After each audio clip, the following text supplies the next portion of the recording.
各位觀眾、各位朋友，呢一節咧就講一講嘅印官財相食劫比啦。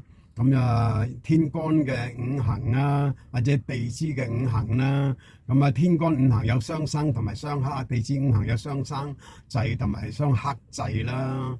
有三種睇法嘅，就天干十神啦、地支十神啦，同埋柱中嘅十神啦，年月日時嘅十神啦。咁啊，日子天干咧就係一字對七字嘅。咁啊，日子天干個坐姿咧就係一字對三字嘅。咁一字對咁啊，為一字對三字咧就為表面上嘅十神啦。咁啊，始終十神咧為實際嘅作用嘅。咁啊，就生我者為正印偏印啦，我生者為傷官食神啦，我克者為正財偏財啦，克我者為正官偏官殺啦。咁啊，比和咧就為劫財避堅啦，為十神嘅概念嚟嘅觀點嚟嘅。咁咧就正官十神四柱啦，同埋正偏十神嘅八柱啦。命理八字嘅認識咧，就第三節咧，天干地支十神嘅書歌訣咧就有提及噶啦。咁啊，你日子嘅甲咁樣啦，就見到咧就任貴子亥啊，又為正印啊偏印啦。咁啊，甲子咧為庫藏嘅正印嚟嘅。咁啊，就甲咧就對丙丁啊、午字啊為傷官食神嚟嘅。咁啊，甲午咧為庫藏嘅傷官。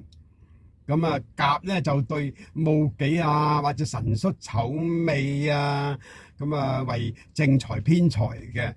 咁啊，正財偏財咧就即係甲見到辰戌為庫藏嘅偏財。